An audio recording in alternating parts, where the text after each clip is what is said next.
Et 14h30 à Paris, bienvenue dans votre rendez-vous Derrière l'image. On va prendre le temps, comme chaque jour, de décrypter l'info à partir de photos qui font sens. Depuis le début de l'invasion russe à grande échelle en Ukraine, les alliés européens de l'OTAN n'ont eu de cesse de renforcer leur présence sur le flanc est de l'Europe et notamment dans les airs au-dessus de la mer Noire. L'armée de l'air française, en coordination avec ses alliés européens, organise plusieurs fois par an des missions dans cette zone stratégique. Pauline Godard, bonjour. Bonjour Elisabeth. Vous étiez justement avant les fêtes avec Olivia Bizot. Vous avez pu embarquer dans un avion de l'armée de l'air française lors d'une mission juste au-dessus de la mer Noire.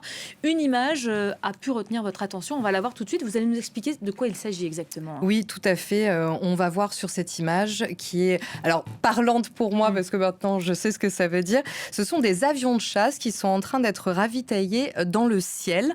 Pendant ce vol, nous on se trouvait à bord du gros avion qu'on voit au milieu. C'est un MRTT, c'est un avion de ravitaillement français.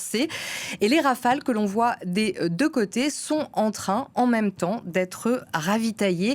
Alors, c'est extrêmement important pour ces Rafales d'être ravitaillés en vol, car normalement, ils peuvent être en vol pendant 1h30 à 2h. Or, nous, en tout, cette mission, elle a duré 7 heures, puisque déjà, comme on est allé jusqu'à la mer Noire, il y a environ déjà 3-4 heures de vol. Donc, si les Rafales veulent avoir le temps de pouvoir faire tout le travail qu'ils ont à faire, notamment de renseignement, etc. On en parlera après. Ils ont besoin d'être ravitaillés. Concrètement, comment ça se passe ? Alors, il y a deux façons d'être ravitaillés. Il y a la façon souple. Alors, on l'a vu sur la photo. Il y a en fait deux tuyaux qui sont sortis des ailes du côté de chaque aile des deux avions. Et en fait, les Rafales vont venir se mettre... Alors là, vous voyez, on voit en fait le Rafale qui se rapproche petit à petit de ce qu'on appelle un panier. Et en fait, tout le but, c'est de pouvoir mettre cette... voilà, vous voyez, c'est vraiment extrêmement délicat comme moment. Il faut que le petit tuyau qui se trouve sur le Rafale rentre dans le panier, donc qui est au bout de ce tuyau qui est donc accroché à un avion. Donc ça, c'est le côté ravitaillement souple. Et quand on fait un ravitaillement qui est plus pour les gros porteurs cette fois, notamment pour les AWACS, quand nous étions en vol, on a ravitaillé un AWACS. Donc un AWACS, c'est un avion de renseignement français, pour le coup. Alors là, c'est un ravitaillement qui se fait avec une perche rigide. Donc c'est une perche qui est à l'arrière de l'avion, qui descend à 45 degrés. Et là, à l'intérieur de l'avion, vous avez un opérateur de ravitaillement qui, lui, à l'aide de joystick, ça se joue à quelques millimètres, on va le voir aussi dans le reportage, va pouvoir justement rentrer aussi la perche de l'avion dans cette perche rigide. Donc c'est extrêmement délicat, mais encore une fois, c'est essentiel. Et lors de ce vol, le MRTT il peut contenir 110 tonnes de carburant. 40 tonnes ont été livrées lors de ce vol qui a duré, donc je vous le disais tout à l'heure, plus de 7 heures. Les Rafales ont été ravitaillés 2 fois. Il y avait également des F-16, ils ont été ravitaillés 1 fois. Et la WACS 1 fois pendant ces 7 heures de vol. Et c'est vraiment essentiel pour faire ces missions, notamment de surveillance et de renseignement. Voilà, effectivement. C'est technique, il faut être extrêmement précis et méticuleux, mais en même temps, il y a de gros enjeux à ces ravitaillements. C'est ce que nous montrent tout de suite vos images, votre reportage tourné avec Olivia Bizot. Regarde. Sous ces avions de chasse français et belges, la zone stratégique de la mer Noire. Cette mer borde notamment le sud de l'Ukraine, de la Roumanie et la Russie. Dès qu'on passe avec Bucarest, on demandera à ravitailler, ça a été coordonné. Les alliés européens de l'OTAN patrouillent ici depuis longtemps. Mais depuis l'invasion russe à grande échelle de l'Ukraine, et face également au signalement de brouillage GPS par plusieurs pays qui soupçonnent la Russie, ces missions ont pris une autre dimension. On a besoin de savoir ce qui se passe dans les eaux internationales de la mer Noire, comme le font probablement tout un tas de nations et nos compétiteurs russes également.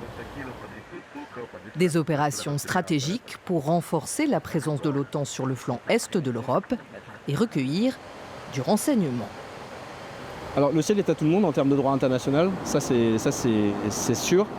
Une partie de notre mission aujourd'hui, c'est de le garantir. L'union faisant la force, nos intérêts étant communs et les matériels étant aussi souvent très compatibles, ces missions s'articulent assez naturellement, j'ai envie de dire, avec un format OTAN, où nous agissons ensemble dans les mêmes objectifs. Aujourd'hui, en l'occurrence avec nos alliés belges et anglais. Pour pouvoir accomplir ces missions de plusieurs heures, ces avions ont besoin de carburant.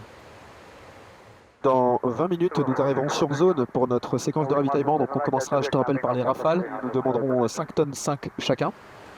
C'est là qu'intervient le MRTT, un appareil militaire dont une des principales fonctions est de ravitailler les avions en vol.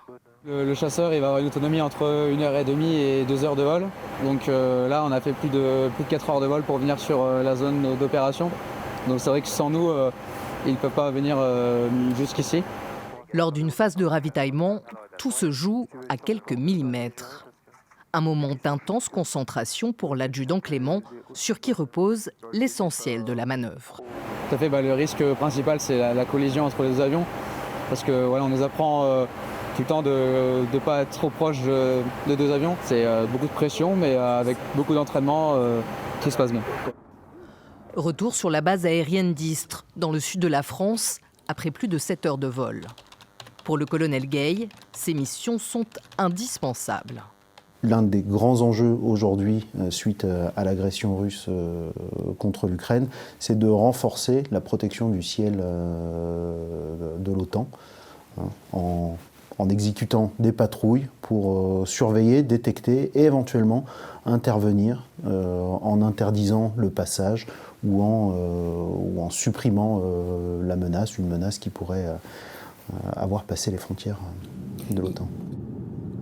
En 2025, les alliés de l'OTAN ont réalisé 4 vols conjoints dans cette zone de la mer Noire. Des missions qui traduisent une réalité. Dans le ciel aussi, la guerre en Ukraine a redéfini les lignes de sécurité en Europe de l'Est. Allez, je réduis à 309. Voilà, on comprend finalement quand on voit ces images, Pauline, pourquoi ces missions menées par les alliés européens de l'OTAN sont si essentielles aujourd'hui. Oui, puisque la mer Noire, c'est une zone stratégique, d'autant plus depuis l'invasion russe de l'Ukraine à grande échelle. Comme on va le voir sur une carte, en fait, la mer Noire, elle borde l'Ukraine, la Roumanie, la Russie, la Géorgie, la Bulgarie. Et lors de ces missions, les alliés de l'OTAN, ils recueillent du renseignement. Je vous en parlais tout à l'heure de ce fameux avion AWACS. L'AWACS, c'est cet avion, vous savez, qui a cette espèce de grosse coupole au-dessus, et c'est ça, en fait, qui permet notamment de recueillir du renseignement. À l'intérieur du MRTT dans lequel nous étions, il y avait justement un militaire qui était en charge de recueillir ces renseignements. Alors lui, on n'a pas pu lui parler ni discuter avec lui, car tout ça était top secret, on va dire. En tout cas, on n'avait pas accès à ce genre d'informations. Mais c'était très intéressant, en fait, de voir même la façon dont lui procédait, en fait, par rapport à ça.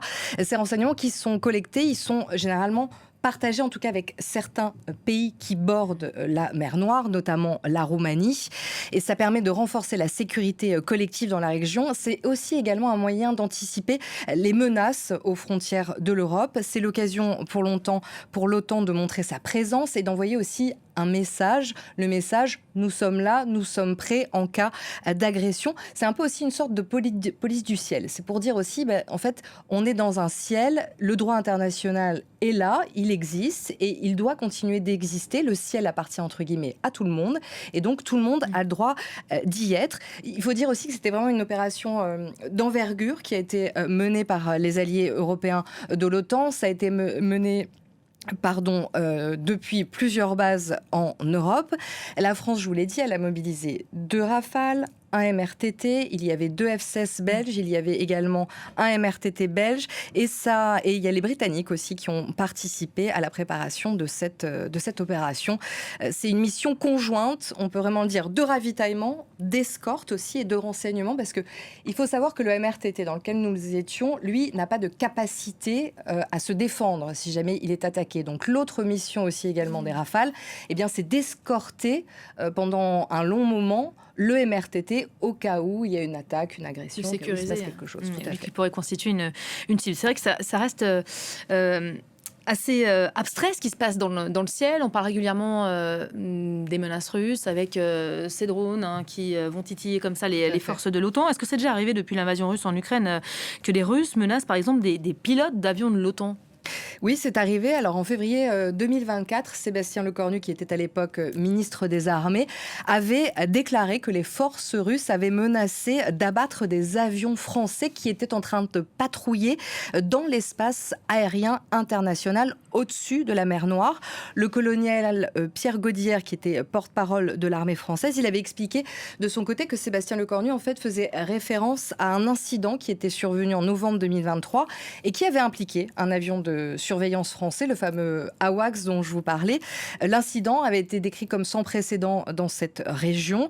Il faut dire que lors de ce type de mission, la Mandelette française et ses alliés, ils sont extrêmement vigilants face aux réactions des Russes et à ce qui pourrait se passer dans le ciel. Ils nous avaient d'ailleurs avertis, ils nous avaient prévenus qu'il était possible qu'il se passe quelque chose, puisque parfois il peut y avoir des échanges radio avec les Russes, il peut se passer des choses. Donc les militaires nous avaient prévenus, ils nous avaient dit que c'était une possibilité. En l'occurrence, le vol s'est bien passé, il n'y a pas eu ni d'altercation ni quoi que ce soit, mais ça peut arriver. Une éventualité à laquelle on se prépare évidemment. On a vu vos images dans ce reportage. Ravitailler en vol, c'est un exercice complexe pour l'opérateur qui se trouve dans le MRTT, mais aussi pour les pilotes des avions de chasse. J'imagine qu'il faut qu'ils stabilisent l'avion, non ? Oui, et là est toute la difficulté, et ça aussi, on l'a vu. Parce qu'en fait, nous, c'était vraiment impressionnant. On voyait tout ça du hublot. Le Rafale est vraiment, mais à quelques mètres de vous. Et vous disiez, vous pouviez le saluer à oui, travers oui. le hublot. Et d'ailleurs, à un certain moment, en effet, nous avons salué un des pilotes de chasse qui nous a salués en retour.